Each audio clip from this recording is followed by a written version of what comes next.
Buenos días, queridos hermanos. Soy el pastor Martín Balta, pastor de la Misión Cristiana Pueblo de lo Alto en Lima, Perú. Hoy día 10 de abril del 2022. Es una bendición poder estar una vez más compartiéndoles la palabra que edifica sus vidas.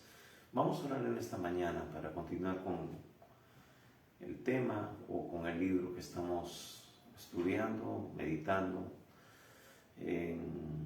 a lo largo de todos estos meses, el Evangelio según San Marcos.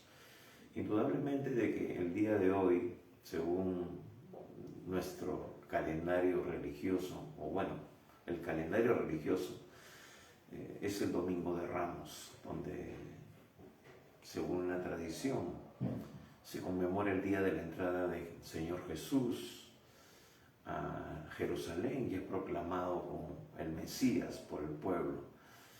Pero luego, una semana después, esta misma gente, esta misma turba, emocionada y sorprendida, está frente a Sanedrín diciendo que le crucifiquen, lo cual nos muestra la inconstancia del corazón humano, porque por un momento nos dejamos llevar por nuestras emociones.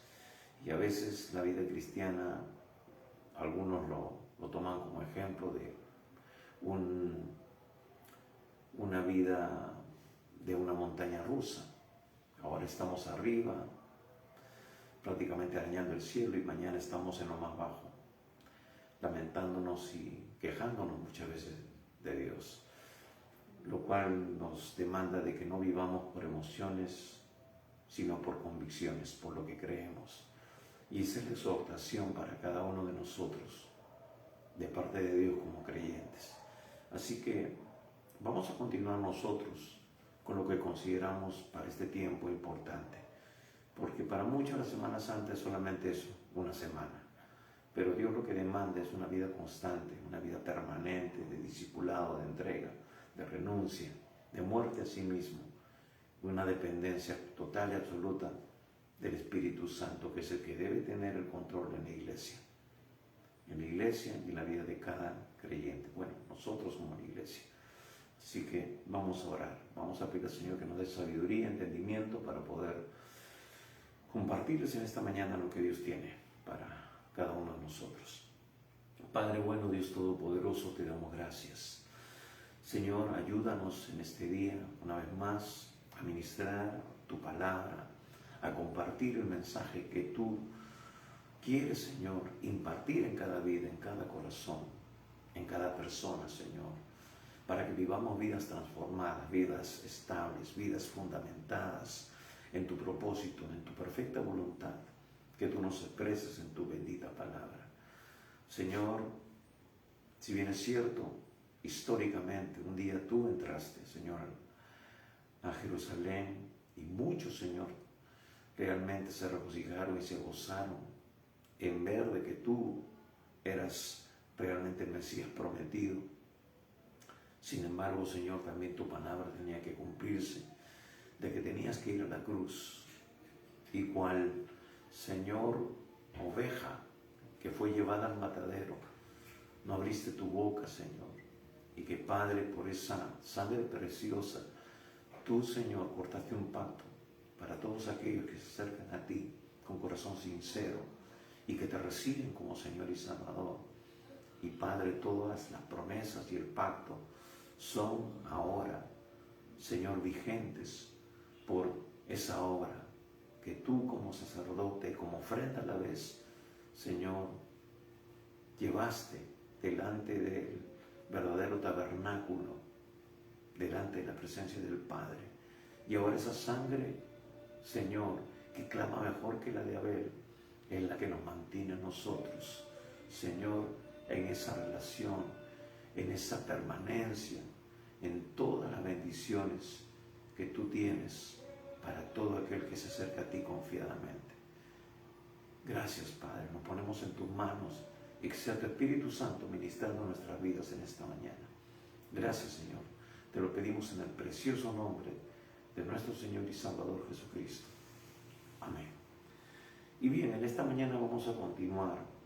Vamos a continuar con el estudio y la predicación del Evangelio según San Marcos. Y vamos al capítulo 3. Estamos ya culminando. Estamos en los últimos versículos de este capítulo.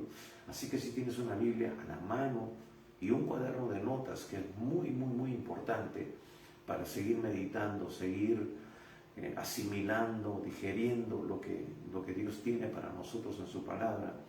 Entonces, vamos a Marcos capítulo 3, versículo 31 al 35. Marcos capítulo 3, verso 31 al 35. Así que, si tienes la Biblia a la mano, síguenos en la lectura en este pasaje, que está titulado de repente también en tu Biblia, La Madre y los Hermanos de Jesús. Bien, vamos a leer. Dice así: vienen después sus hermanos y su madre, y quedándose fuera, vinieron a llamarle. Y la gente que estaba sentada alrededor de él le dijo: tu madre y tus hermanos están afuera y te buscan. Él le respondió diciendo: ¿quién es mi madre y mis hermanos? Y mirando a los que estaban sentados alrededor de él, dijo: he aquí mi madre y mis hermanos. Porque todo aquel que hace la voluntad de Dios, ese es mi hermano y mi hermana y mi madre. Amén. Hasta aquí la lectura de este pasaje de la palabra de Dios. Y bien, vemos aquí también en los pasajes paralelos, en Mateo capítulo 12 y en Lucas capítulo 8, que vamos a estar viendo también de alguna manera cómo nos complementan los demás evangelistas este acontecimiento, este hecho. Y ya tenemos que recordar de que en la semana pasada estuvimos viendo de que Jesús continúa con su ministerio, pero ahora se suma algo más a esa oposición al ministerio, al llamado, a cumplir con el propósito de Dios. Y eso es, decíamos la semana pasada, que todo creyente aún en este tiempo, que tiene ese fervor, que tiene esa disposición, que es consciente de la responsabilidad que Dios le ha dado, de ser testigo de Él, de ser un instrumento en sus manos, de llevar las buenas noticias, de predicar su palabra, de dar testimonio del Dios verdadero, va a sufrir persecución de la gente religiosa y también de la gente de su entorno. Jesús va a decir en una oportunidad que los primeros enemigos van a ser los de nuestra casa. Y quizás tú estés ya experimentando esa realidad. Y si el Señor lo dijo, pues es verdad. Creo que todos nosotros como creyentes hemos vivido de alguna manera esta experiencia, porque quizás fuimos los primeros en convertirnos en nuestro hogar. Ese fue mi caso. Y no fue fácil, porque vengo de un contexto, de una familia muy religiosa, muy católica. Entonces el convertirme fue como una traición para ellos. Pero lo importante es que cuando el Espíritu Santo de Dios viene a morar en ti, Él te da esa convicción, te da esa seguridad de que tú estás andando en la verdad. Y por eso Jesús dijo: y conocerás la verdad, y la verdad te hará libre.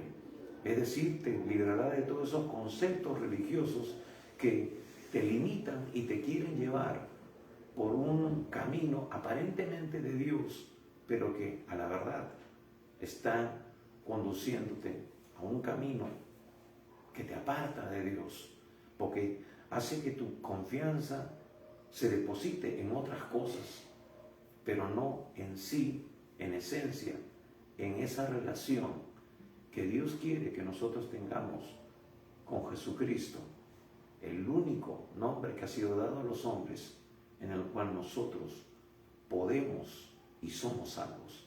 Entonces, ahora vamos a iniciar con este acontecimiento. Entonces Jesús sigue predicando, Jesús sigue yendo por las aldeas, Jesús sigue yendo por el mar, pero ahora se encuentra nuevamente ahí en Capernaum, en esa casa que era su centro de operaciones, donde la gente se agolpaba, donde la gente no permitía muchas veces, como veíamos la semana pasada, que niños siquiera comieran pan. No, ni siquiera hablar de un plato de comida, sino ni siquiera agarrar un pan y partirlo y poder llevarse un mendrugo de pan a la boca. Era tan limitante la situación ahora para Jesús por la popularidad que estaba teniendo, pero también por la necesidad de la gente que lo buscaba, que acudían masivamente a donde él estaba. Sin embargo, ahora nuevamente se presentan sus familiares. Ya lo habíamos visto nosotros en el mismo capítulo 3. Se da una situación similar. En el versículo 20 dice, y se agolpó de nuevo la gente, de modo que ellos ni aún podían comer pan. Versículo 21. Cuando lo oyeron los suyos, vinieron para prenderle porque decían, está fuera de sí. Vemos aquí a su familia, a su entorno familiar, y luego este pasaje que hemos leído, del versículo 31 en adelante, nos detalla realmente cómo estaba constituida su familia nuclear de Jesús. Entonces dice que acá en esta primera situación, en el versículo 21, cuando lo oyeron los suyos, vinieron para prenderle, porque decían, está fuera de sí. Y decíamos la semana pasada de que ellos creían de que Jesús estaba trastornado, Jesús estaba loco,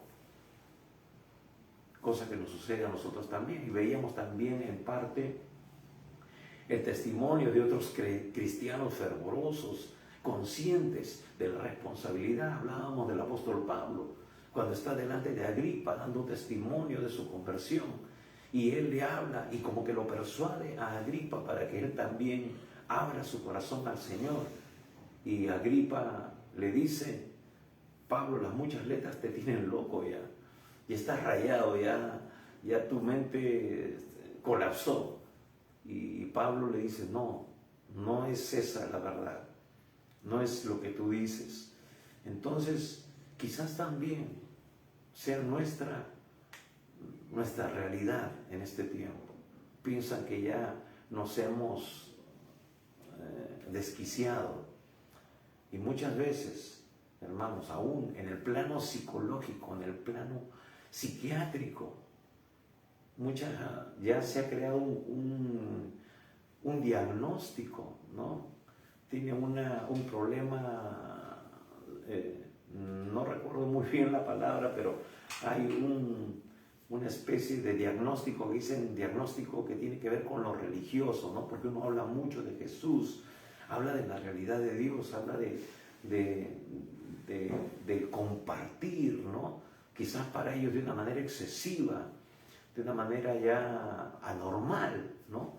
Pero recordemos de que el Señor dice que para el hombre natural las cosas de Dios son locura, porque no las pueden entender, porque se tienen que discernir espiritualmente. Pero sin embargo el creyente no es juzgado de nada, porque Él juzga todas las cosas. Es decir, tenemos la capacidad de poder entender lo que sucede en el plano natural, porque esa ha sido nuestra realidad durante años. Pero ahora, al tener a Cristo en nuestro corazón, tenemos revelación de parte de Dios del mundo espiritual que no se puede percibir con nuestros sentidos naturales. Entonces, porque el Espíritu Santo es quien nos revela las cosas de Dios y somos conscientes de la realidad espiritual. Sabemos que hay un enemigo de nuestras almas que quiere sacarnos de carrera, que quiere desvirtuar nuestra condición de hijos de Dios, para que de esa manera mucha gente nos descalifique y nos tilde de locos o de cucufatos o de extremistas religiosos, o inclusive, como dicen muchos creyentes a otros de sus hermanos, que nos convertimos en legalistas. Pero sin embargo no podemos ser más equilibrados, porque tenemos la capacidad de Dios para entender lo que sucede en el plano natural como en el plano espiritual. Es decir, estamos equilibrados, porque no solamente es el mundo material, sino también hay una realidad espiritual que es mucho más real, valga la redundancia, que es el mundo espiritual. Entonces Jesús se encuentra ahora ante esta disyuntiva nuevamente, ante este problema, ante esta situación. Y entonces dice, ahí en el versículo 31, vienen después sus hermanos y su madre, y quedándose afuera, enviaron a llamarle. Entonces vemos aquí que cuando dice esta palabra vienen, es que están nuevamente buscándolo, pero recordemos de que Jesús, su familia estaba asentada en Nazaret. Su padre fue carpintero en este lugar.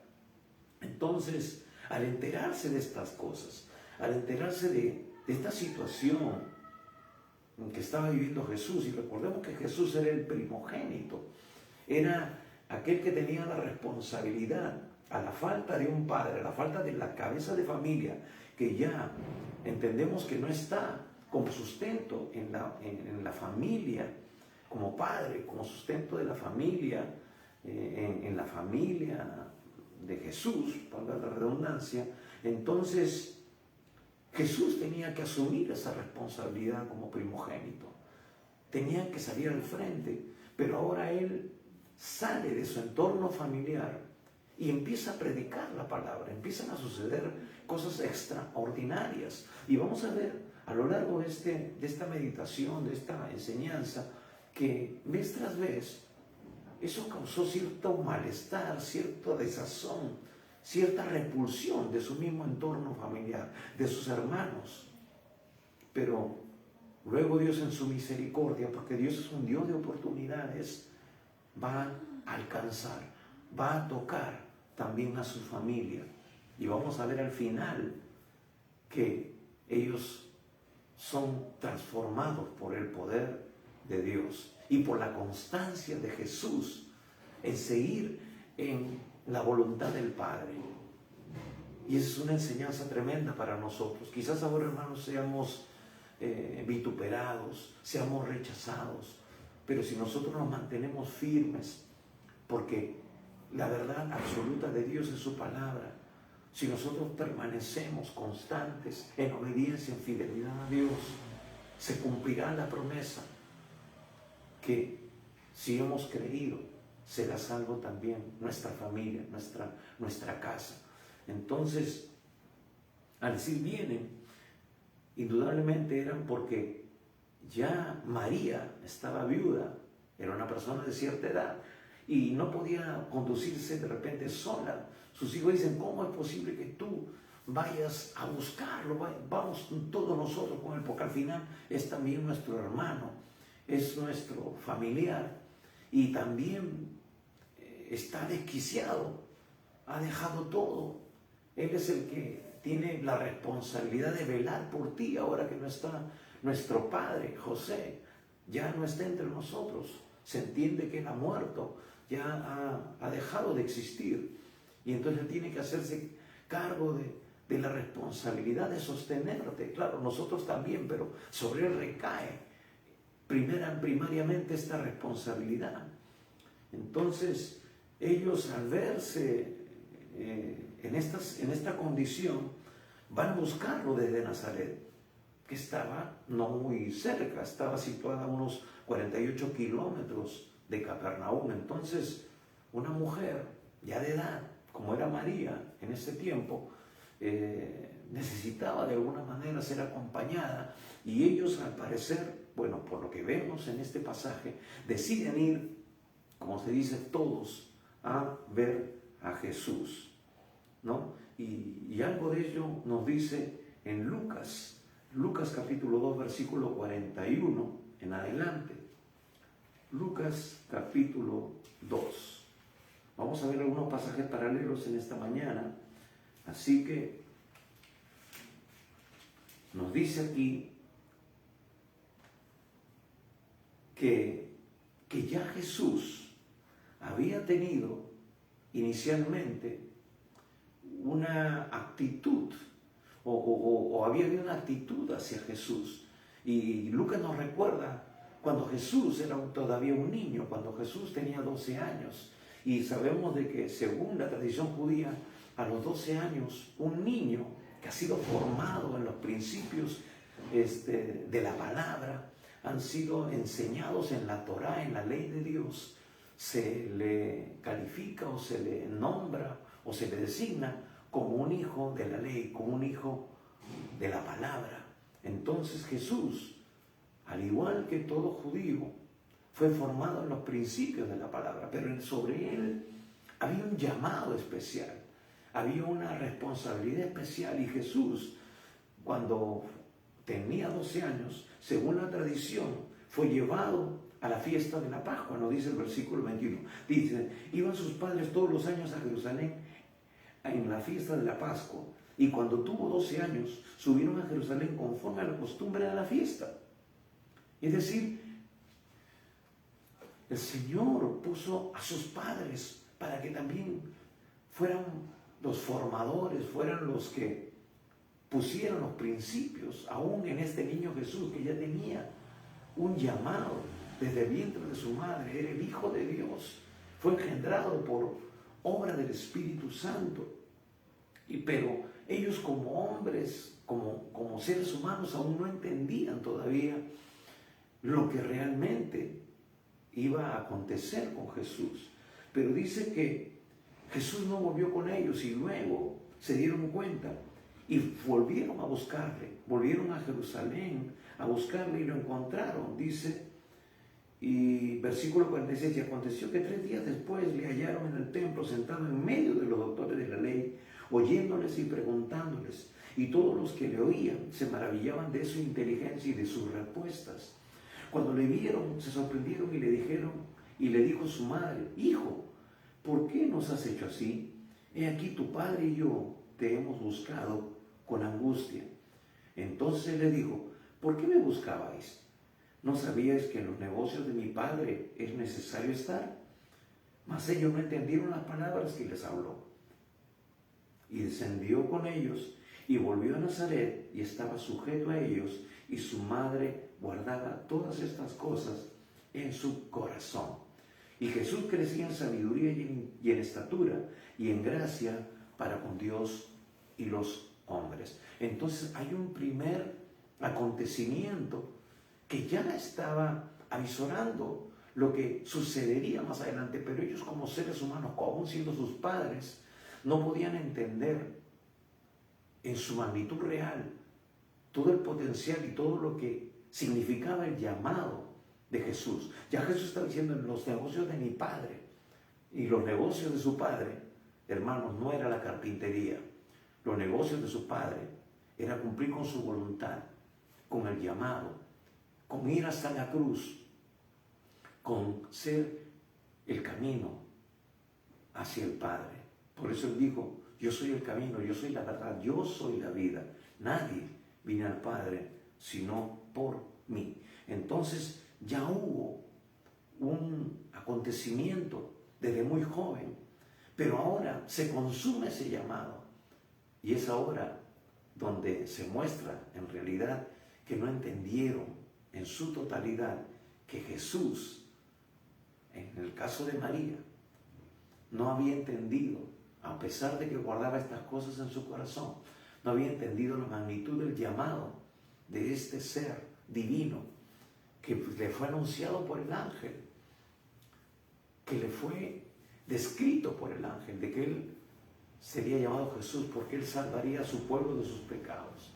Y es más, ella adora, alaba, glorifica a Dios a través por el Espíritu Santo, después que ha recibido esta noticia de parte de Gabriel.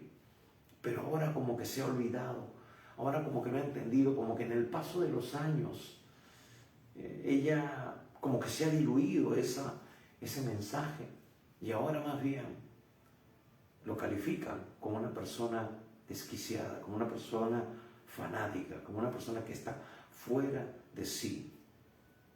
Es ahora donde María, también como ser humano y como mujer, a pesar de ser temerosa de Dios, tiene que volver a sus raíces, tiene que volver a las sendas antiguas, tiene que recordar el propósito de Dios para su vida, y tiene que recordar lo que le fue asignado: ser el recipiente, ser esa mujer que cobijaría en su vientre, formaría en su naturaleza humana al Hijo de Dios. Entonces, ahora van y le buscan, dejan su entorno, dejan su lugar de vida, donde ellos tenían toda su vida formada para ir en busca de Jesús, pero con la finalidad de sacarlo, con la finalidad de rescatarlo según ellos. Y gloria a Dios que no pudieron hacerlo, porque ya Dios tenía su propósito, y los propósitos de Dios se cumplen. Los propósitos de Dios no pueden ser estorbados. ¿Se imaginan si ellos hubieran podido sacar a Jesús, llevarlo, arrancarlo y llevarlo a su casa y decirle, y llevarlo a una terapia, qué sé yo, o encerrarlo de repente en una habitación y decirle, tú estás fuera de sí, tú no puedes estar en este plan?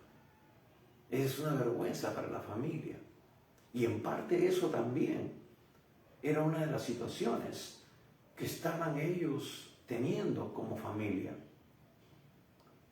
Entonces, eso es lo que tenemos nosotros que ver en esta mañana. Versículo 32 dice, y la gente que estaba sentada alrededor de él le dijo, tu madre y tus hermanos están fuera y te buscan. Ahora, hemos visto de que Jesús tiene un entorno familiar, pero tenemos que ver que Jesús vino a hacer la voluntad de su Padre. Hemos dicho de que Jesús desde niño ya sabía que tenía que estar en los negocios de su Padre, que tenía que hacer la voluntad de Dios, porque Dios era realmente su Padre. Él siempre lo tuvo claro y no iba a perder de vista su propósito, el propósito para el cual Dios lo separó, lo llamó y lo puso en esta tierra. Ahora, hermano, hermana, tú indudablemente tienes un entorno familiar. Tú tienes un padre, una madre, hermanos, pero ahora que Cristo se ha revelado a tu vida, ahora que Cristo ha llegado y te ha mostrado que tú eres y has sido creado para su gloria, que Él quiere usarte como un instrumento. La pregunta es, ¿tienes en claro tu prioridad? ¿Tienes en claro para qué Dios te salvó? ¿Tienes en claro que has sido sembrado en esta tierra para cumplir con su propósito? Y su propósito es de que tú le glorifiques en todo. Su propósito es de que tú te conviertas en un instrumento poderoso en las manos de nuestro Dios, que Él te ha hecho un depositario de la presencia de su Espíritu Santo, que te ha convertido en su templo, que Él te ha regalado dones para potenciarte y para llevar a cabo la obra de Dios, para ser un siervo eficaz, un siervo poderoso en sus manos, donde fluye el Espíritu Santo para dar evidencia de que Dios es real, de que el reino de los cielos se ha acercado, porque eso fue lo que hizo Jesús. Él decía, si ven que los endemoniados son liberados, si ustedes ven a estos milagros, es porque realmente el reino de Dios se ha acercado. Y hermanos, ustedes y yo somos el cuerpo de Cristo, somos miembros del cuerpo de Cristo. Y Él dijo que mayores cosas haríamos en su nombre. Es decir, somos el agente de Dios en este tiempo. Ese es el propósito de Dios. Eso es lo que estuvimos meditando y enseñando. También cuando estuvimos predicando de la carta a los Efesios, que hemos sido escogidos desde antes de la fundación del mundo. Hemos sido separados, tenemos herencia. Somos bendecidos con toda bendición espiritual en los lugares celestiales en Cristo Jesús. Pero no para vivir, pero no para jugar a la religión, no para tener fiestitas espirituales donde nos sentimos muy lindos y decir, ay, qué tremendo, qué maravilloso el culto. No, hermanos, sino para salir afuera, alcanzar a los perdidos, para que seamos como esa iglesia poderosa del libro de los Hechos, que tenían favor con el pueblo, donde fluía el poder del Espíritu Santo de tal manera en los hombres de Dios que aún la sombra de Pedro, la gente ponía a los enfermos en el camino para que aún la sombra de Pedro tocara a esas personas y fueran sanadas, fueran liberadas. El propósito de Dios no ha cambiado, ni va a cambiar. Lo importante es que tú y yo nos sintonicemos con el Dios de la gloria y podamos hacer su obra como Él quiere, como Él lo determina en su palabra. Por eso Él dijo que teníamos que predicar este evangelio a todas las naciones para dar testimonio y luego ver el fin. La iglesia no está cumpliendo con ese cometido en todo su potencial, pero es porque no está teniendo esa investidura de poder, no está fluyendo, no están los creyentes siendo llenos del Espíritu Santo como Dios lo ha establecido en su palabra. Dios quiere que tú y yo seamos esos instrumentos poderosos en las manos de Dios. Jesús vino a hacer la voluntad del Padre, a hacer la voluntad de Dios. Lo importante es que tú y yo ahora entendamos que tenemos que hacer la voluntad de Dios. Jesús vino a mostrarnos, fue a ser nuestro ejemplo de cómo teníamos que funcionar y debemos de funcionar estando en esta tierra mientras Dios nos dé vida. Así que tú y yo tenemos que tener en claro que las cosas humanas no pueden limitarnos. Las cosas de este mundo, las cosas materiales, los planes humanos no tienen que dictarnos la agenda. Y muchas iglesias, aunque aparentemente se están encargando de las cosas de Dios, muchas veces son cosas que Dios no les ha mandado a hacer. Por eso tenemos que estar conectados con el Espíritu Santo, porque el Espíritu Santo tiene la estrategia, el Espíritu Santo tiene el plan. Tenemos que estar en su secreto, porque es ahí donde Dios revela. Y vemos muchos ejemplos en Juan 2, en la boda de Caná. Aún viene su madre y trata de sugerirle qué hacer. Y él le dice, todavía no ha llegado mi hora, déjame, yo soy el que recibe órdenes de mi Padre, yo hago lo que veo y oigo de mi Padre. Por eso Jesús tenía cada día, desde muy temprano, ese tiempo de comunión con el Padre, porque Él era el que le dictaba la agenda, Él era el que lo llevaba a esas citas divinas para liberar a los enfermos de toda enfermedad, a los endemoniados, para ministrar. Y por eso que veíamos también, hermanos, la obra de Dios, la efectividad, el obrar en milagros, porque cuando Dios te manda a hacer algo, Él va a respaldarte.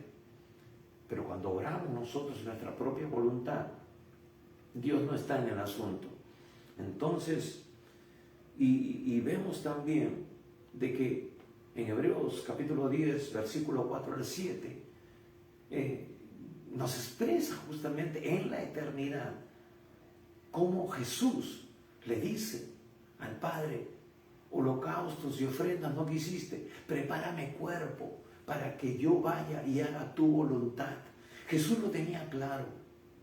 Jesús sabía y que para qué estaba en esta tierra y no iba a permitir que nadie entorpeciera ese plan, ese propósito, ni siquiera su familia, su entorno más cercano. Aquí no valen los sentimientos, no es vino mi mamá, vino mi papá, uy sí, entonces, no, Jesús sabía poner cada cosa en su sitio.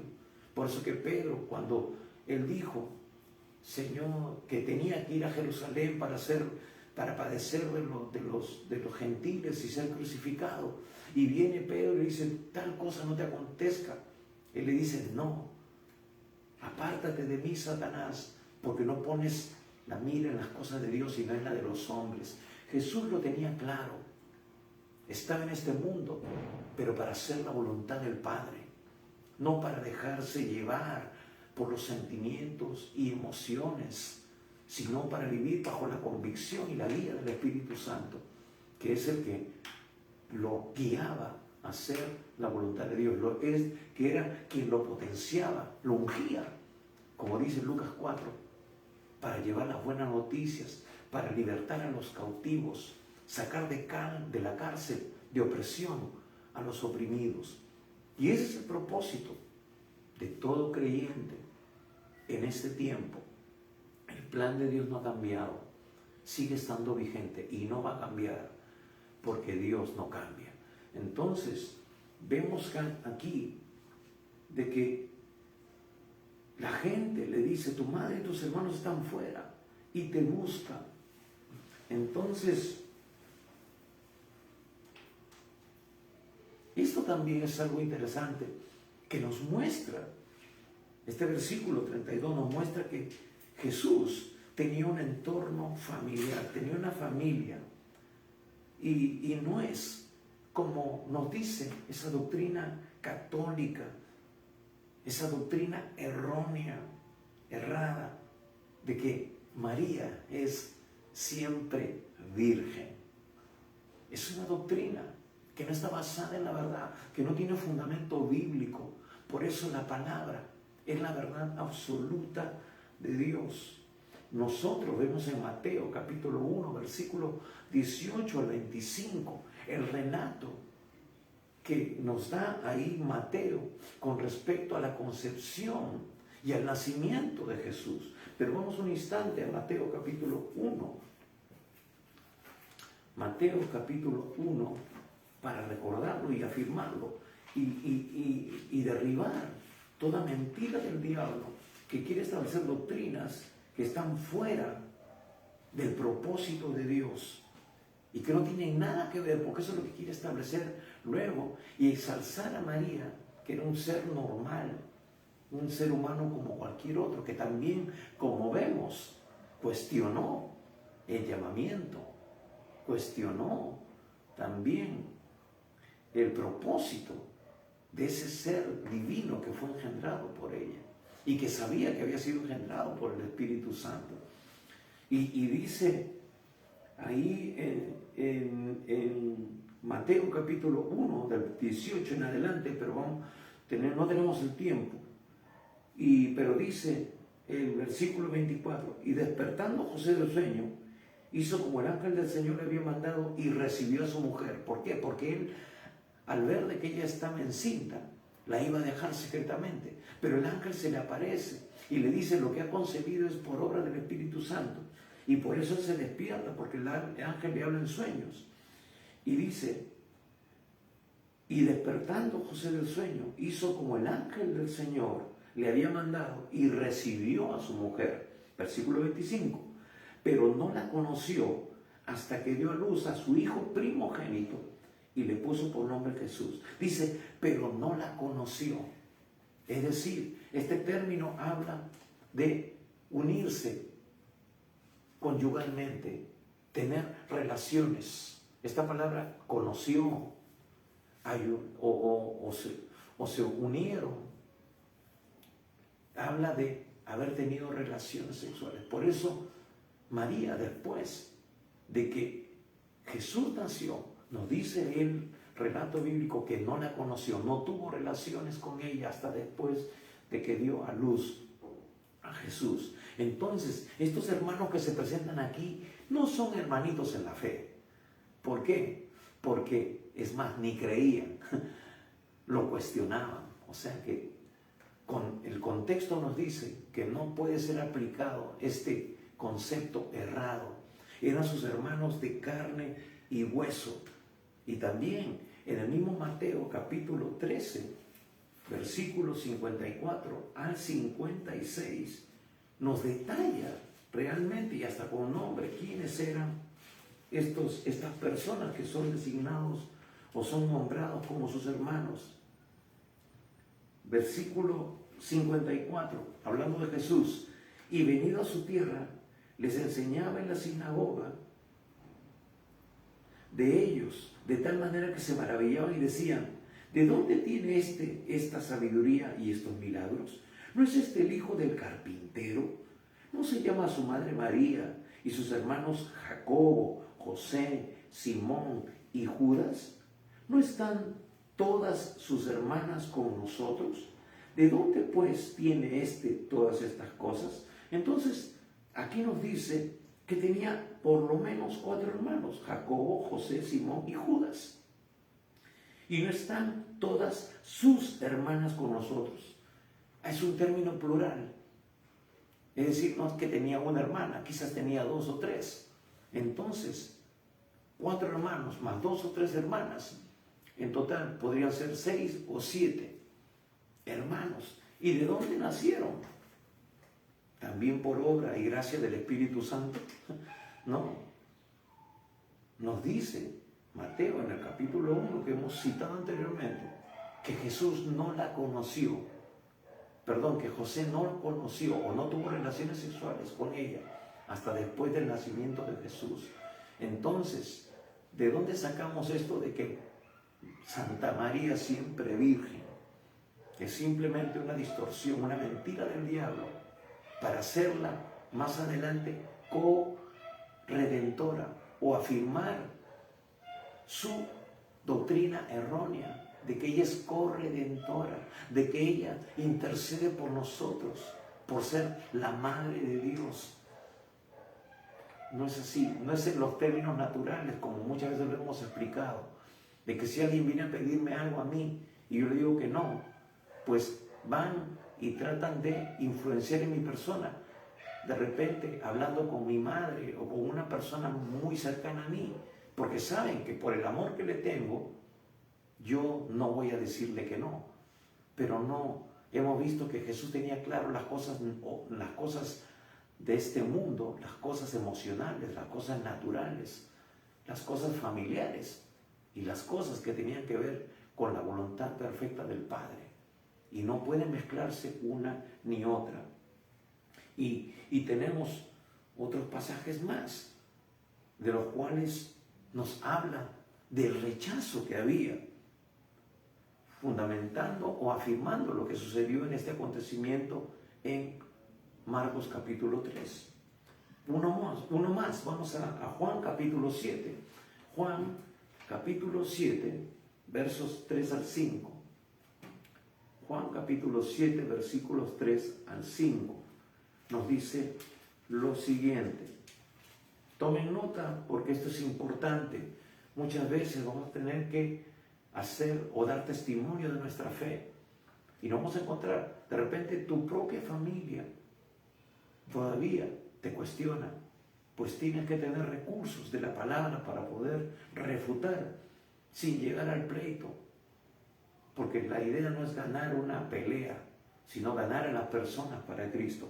Juan capítulo 7, versículo del 3 al 5 dice: y le dijeron sus hermanos a Jesús: sal de aquí y vete a Judea para que también tus discípulos vean las obras que haces.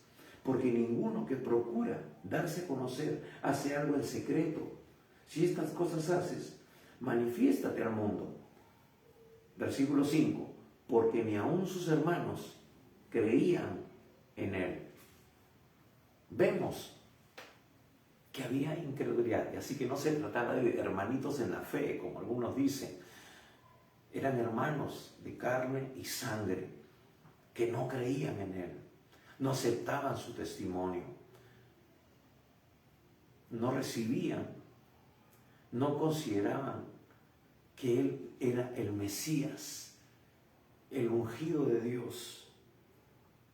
Pero gracias a Dios que la perseverancia de Jesús, el cumplir con la voluntad del Padre, hizo que con el tiempo ellos también alcanzaran esa salvación.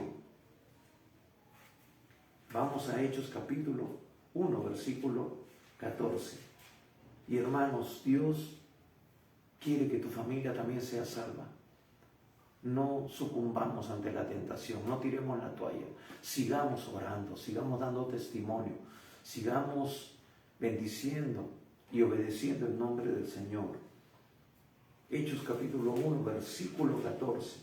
Ya cuando Jesús ha sido glorificado, ya cuando Jesús ha muerto y resucitado y ascendido al Padre, nos dice este pasaje de Hechos que los discípulos obedecieron a Jesús porque Él les dijo: vayan a Jerusalén y esperen, porque dentro de no muchos días serán investidos del poder de lo alto.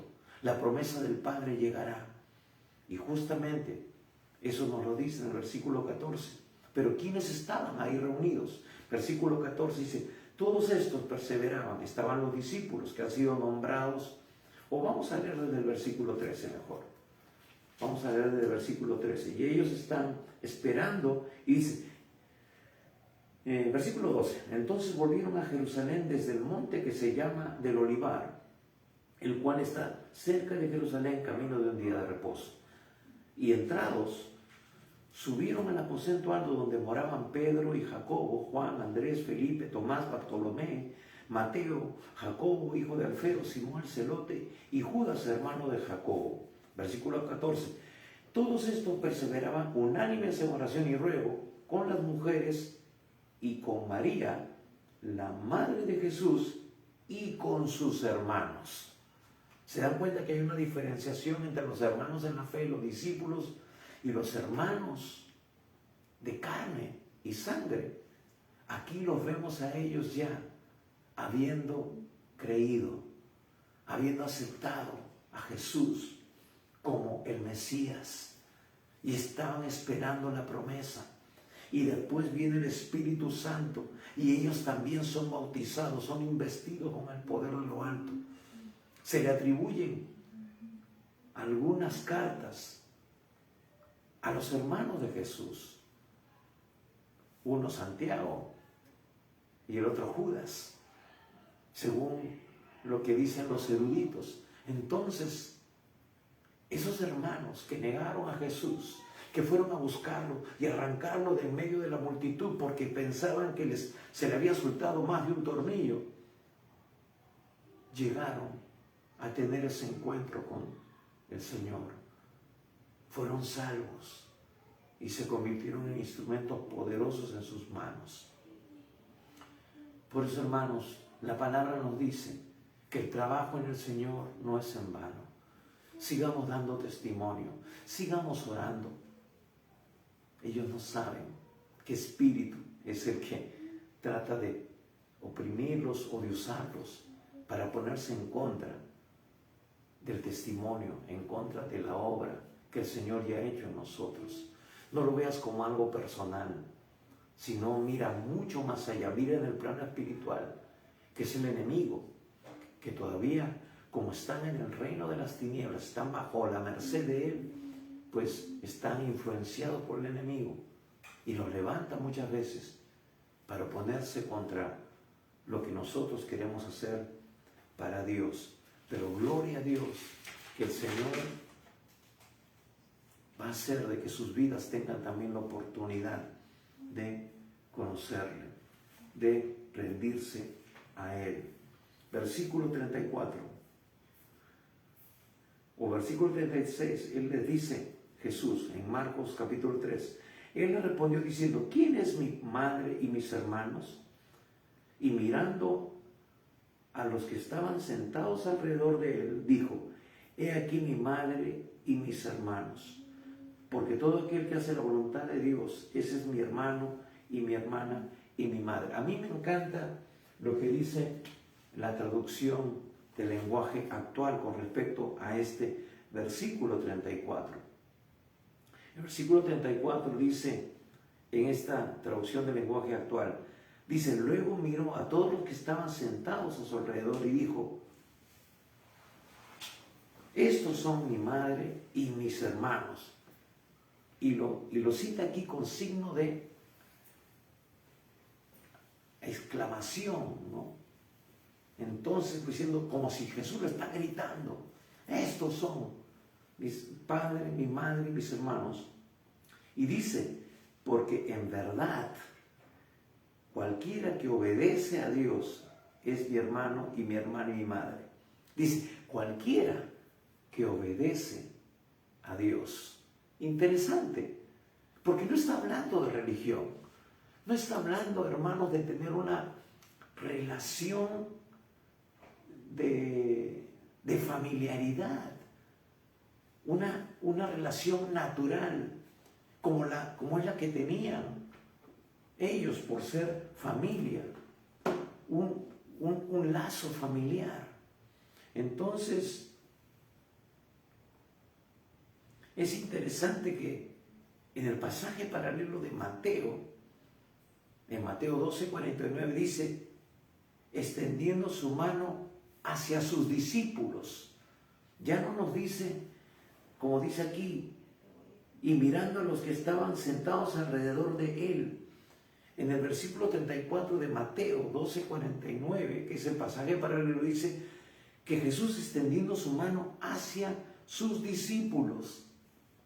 Entonces, nos da a entender de que sus verdaderos discípulos, o una característica de los discípulos, es justamente hacer la voluntad de Dios, obedecer a Dios, como nos va a decir también la traducción del lenguaje actual.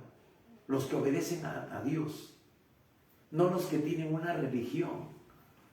Hermanos, una persona que decide obedecer a Dios, que empieza a escudriñar la palabra, que empieza a entender lo que Dios quiere que tú y yo hagamos y lo aplica, entonces esa persona está en una condición más favorable delante de Dios. Hemos visto que también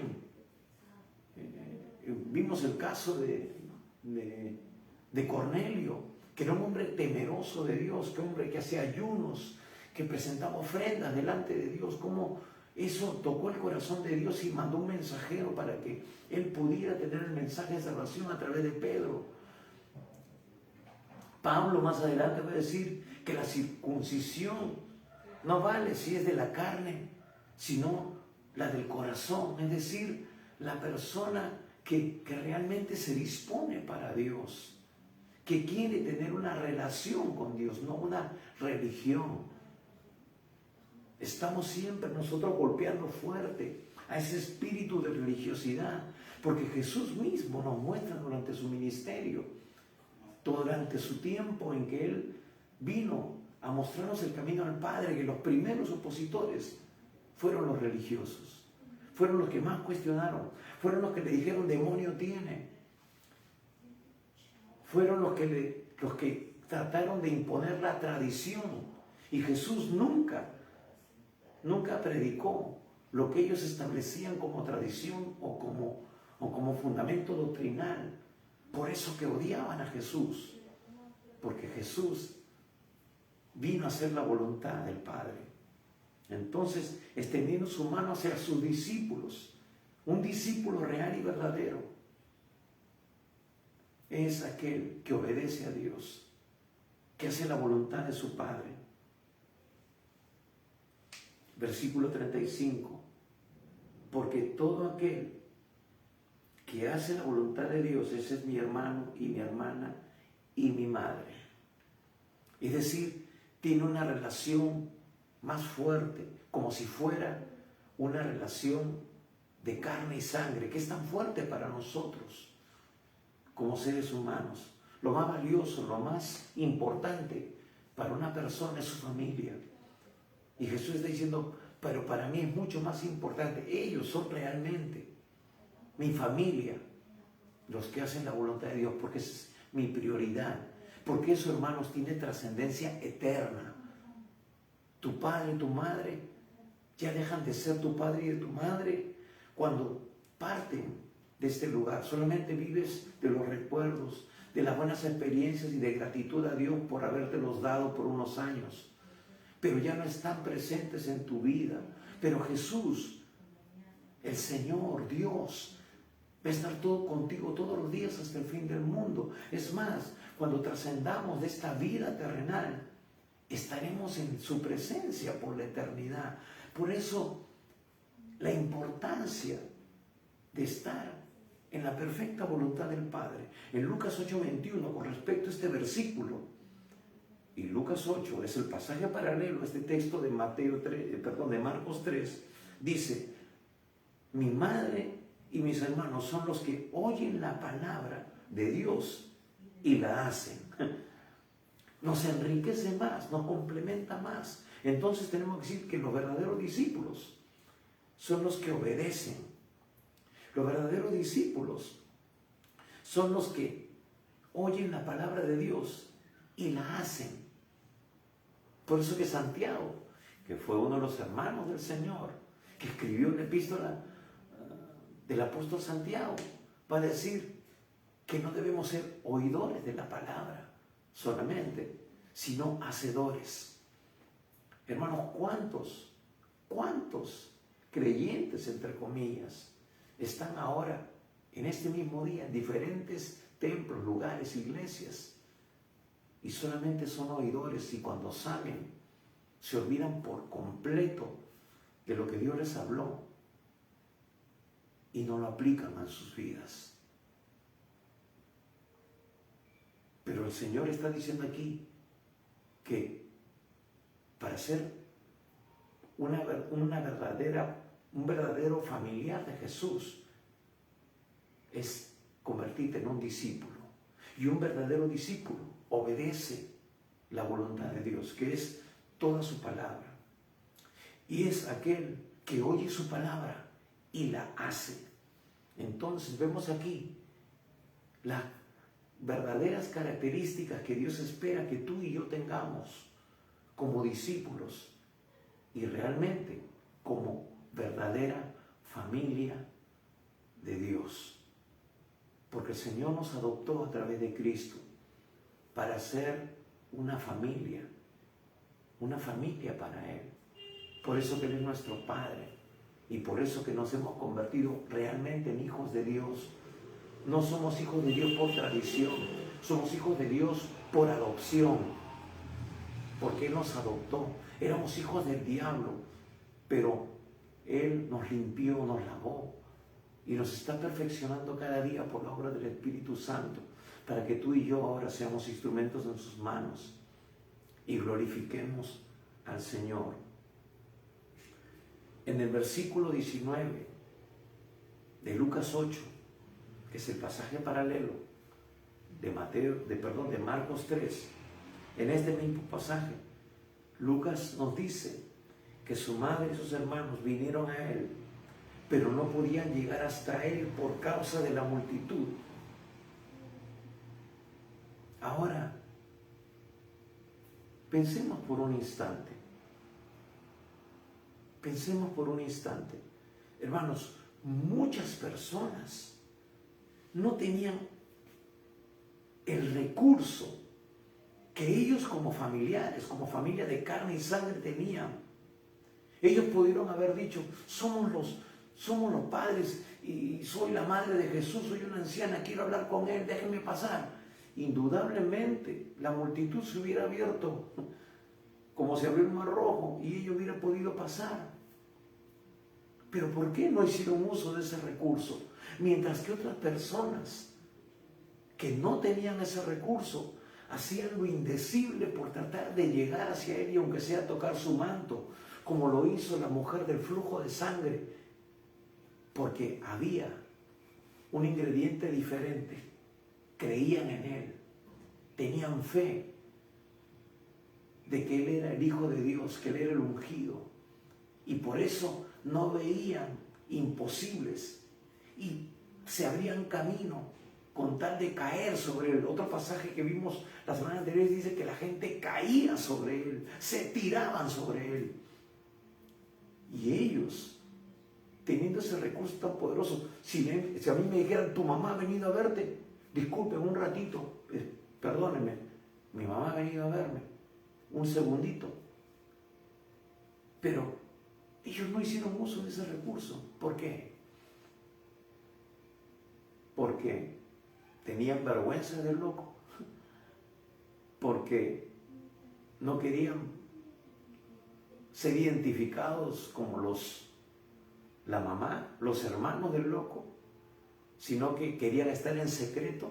Pásenle la voz, quizás mandaron un mensajero que era conocido de ellos, pero ellos, como estaban en otro lugar, 48 kilómetros de Capernaum, no eran tan conocidos, solamente por este personaje que fungió de mensajero. Y cuando se lo dijo, la gente de repente escuchó y dijo, ¿quiénes son? ¿Dónde están? ¿Me entienden? Y podemos decir de que esa era la posición correcta. ¿Por qué? Por lo que hemos visto. Dicen, está fuera de sí, está loco, era incomprendido, había dejado todo, no le importa la familia, no le importa haber dejado abandonada a su madre, haber dejado el negocio familiar, pero él estaba realmente donde debía estar, cumpliendo con los negocios de su padre, porque su padre era realmente el Dios de la gloria. Y también, hermanos, porque lo que Jesús estaba haciendo era una de las exigencias de su llamado y de su ministerio, era su prioridad. Lucas, capítulo 14, versículo 26. Lucas 14, 26, ya vamos terminando. Dice así, Jesús está hablando en este pasaje, dice, si alguno viene a mí y no aborrece a su padre y madre y mujer e hijos y hermanos y hermanas y aún también su propia vida, no puede ser mi discípulo. Hermanos, tenemos que dejar de lado el orgullo, tenemos que dejar de lado el qué dirán, la vergüenza, el roche. Lo digo esto porque también sin querer, queriendo, de una manera muy inconsciente, nosotros podemos estar cayendo en este error. Está comprobado lamentablemente, hermanos, de que en la iglesia más del 50% de aquellos que se dicen creyentes no dan testimonio, no comparten su fe. A las justas entregan un folleto, no saben evangelizar, no saben siquiera compartir su testimonio, o quizás no tienen la autoridad para compartir su testimonio. ¿Por qué? Porque sus vidas no reflejan a Cristo. Es cierto, estamos en un proceso, pero necesitamos que el Espíritu Santo transforme nuestras vidas. Necesitamos dejar que Él tome todas las áreas de nuestra vida para ser transformados a la imagen y semejanza de Dios.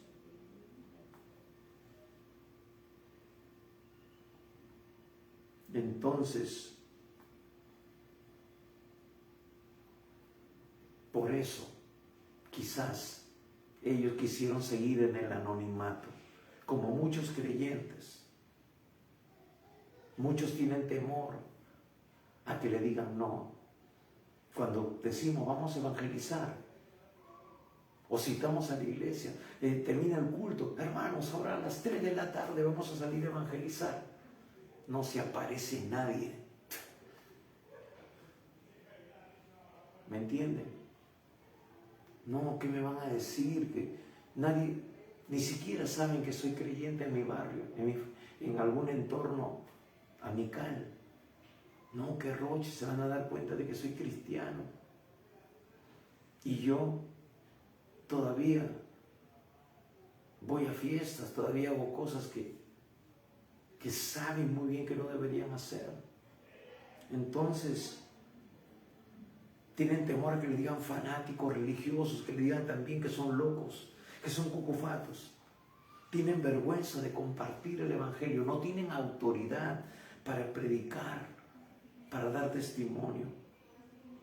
Y como decía, estadísticamente, comprobado, más del 50% nunca evangelizan, no han ganado siquiera una persona en un año, y tienen años como creyentes, supuestamente, yo diría creyentes entre comillas.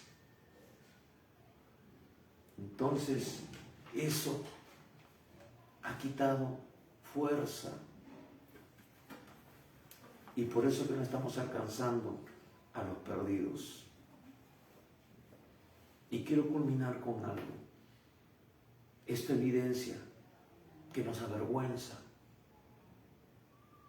ser creyentes. Y el Señor, ahí en Mateo capítulo 10, versículo 32 al 33, el Señor nos dice: a cualquiera pues que me confiese delante de los hombres, yo también le confesaré delante de mi Padre que está en los cielos.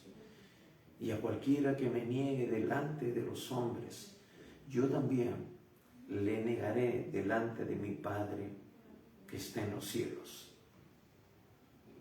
Y el gran apóstol Pablo, ahí en Romanos 1, versículo 16, ese gran pasaje que a veces citamos, él va a decir: porque no me avergüenzo del Evangelio, porque es poder de Dios para salvación a todo aquel que cree. Hermanos, el Evangelio es el único poder que puede transformar nuestra nación, que puede transformar vidas, que puede cambiar corazones, que es la raíz del problema, de donde surge la corrupción, donde surge la maldad, los homicidios. Jesús dijo: de ahí surgen los homicidios, la fornicación, los adulterios, todo lo malo sale del corazón del hombre no regenerado, del hombre no transformado por el poder de Dios. Solamente el Evangelio puede cambiar nuestra nación, puede revertir esta situación que vemos ahora. Pero para ello es necesario que prediquemos en el poder de Dios, que evidenciemos vidas transformadas por el Espíritu Santo. Sí, le vamos a fallar al Señor, como le fallamos cada día, como le fallo cada día. Pero Dios es un Dios de amor y de misericordia. Nuevas son sus misericordias cada mañana. Dios nos da nuevas oportunidades cada día. No las desperdiciemos. Recuerden que el Cristo viene pronto y viene por una iglesia sin arruga y sin mancha. Y vemos aquí también, hermanos, algo. Dice que se acercaron, porque todo lo que se hace en la voluntad de Dios, ese es mi hermano y mi hermana y mi madre. Vemos aquí como conclusión que los que se unen a Jesús no es por los que llegan a unirse a Jesús, no es por una relación física o por una religión o por una posición de acercamiento físico. ¿Qué quiero decir con esto? Que el estar dentro de una iglesia no te hace santo. Que el estar dentro de una religión no te hace santo. Es como si yo me meto en una cochera, no me convierto en un auto, sino que lo que te convierte en un verdadero hijo de Dios es en tener una relación con Dios, en hacer su voluntad, en vivir en su palabra, en convertirte en un verdadero discípulo de Cristo, entrar en la disciplina de Dios. Entonces, lo que te hace, lo que te une, lo que te relaciona con Dios y te hace a su semejanza es vivir en obediencia, vivir conforme a la palabra de Dios. Hermanos, la Biblia dice: mas buscad primeramente el reino de Dios y lo demás vendrá por añadidura. Necesitamos reflejar a Cristo. Él dice: estos que hacen la voluntad de mi Padre, mis verdaderos discípulos, los que andan en obediencia, estos son verdaderamente mis hermanos, mis hermanas y mi madre. Eso quiere decir de que esta relación es mucho más importante para Dios.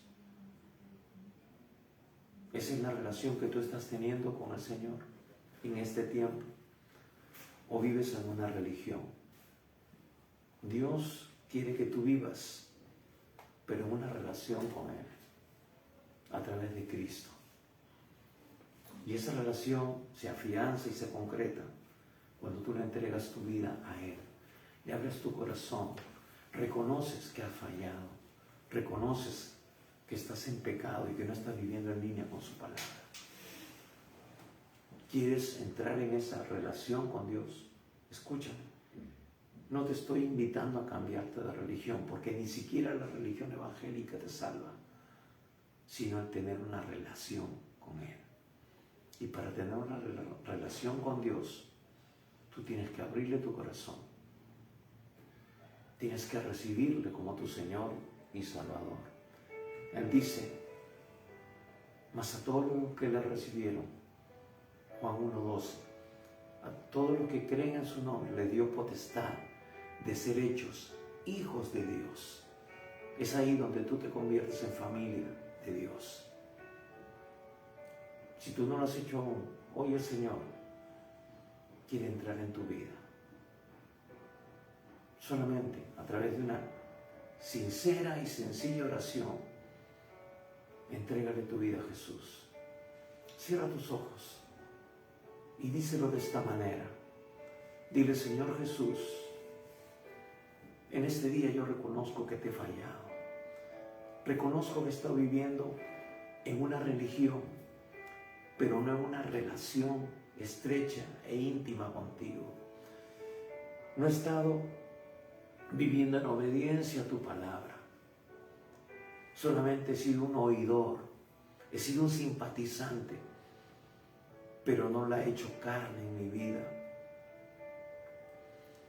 He estado viviendo de acuerdo a mis conceptos, de acuerdo a mi tradición religiosa, pero aún entiendo que eso no me salva.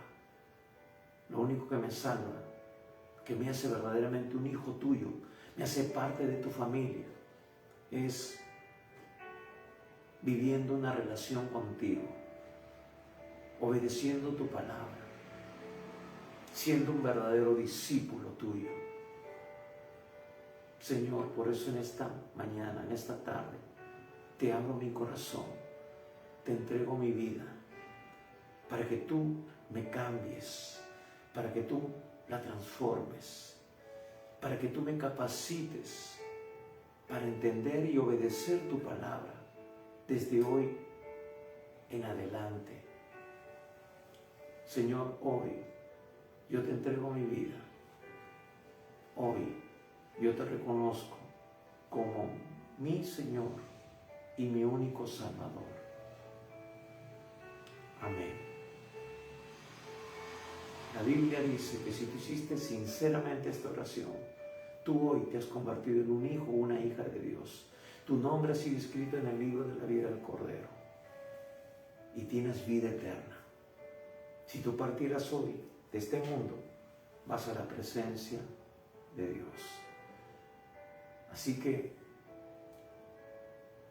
te doy la bienvenida a la familia de Dios y también queremos ayudarte, dándote algunos recursos para que tú crezcas de manera saludable en tu relación con Dios. No es solamente que tú le entregaste tu vida a Jesús, ese es el principio. Ahora tú tienes que empezar a conocer la voluntad de Dios. Este es el manual de vida que Dios ha creado para ti.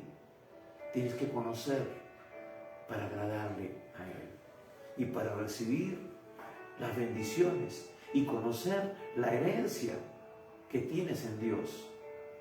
Por eso es importante que tú estudies y conozcas lo que dice la Biblia y te relaciones con otros cristianos que también están camino a esa eternidad, a esa presencia de Dios. El Señor viene pronto y viene por una iglesia que ha sido perfeccionada y Él nos limpia y nos perfecciona a través de su palabra y por la obra de su Espíritu Santo. Así que te damos gracias por el tiempo que tú nos has dado. Y recuerda, el Señor viene pronto. Te recordamos también que estamos los días miércoles a las 7 de la noche en un tiempo de oración. Todos los miércoles a las 7 de la noche nos unimos por este medio para orar, clamar por tus peticiones de oración, tus necesidades que como humanos todavía tenemos mientras estemos en esta tierra. Y como hoy los domingos a las 11 de la mañana, compartiendo el mensaje de salvación. Comparte este video con otras personas que necesitan conocer al Señor. Conviértete en un instrumento de bendición para otras personas. Gracias una vez más. Te bendecimos, bendecimos tu familia. Y recuerda, El Señor Jesús viene pronto. Prepárate. Bendiciones.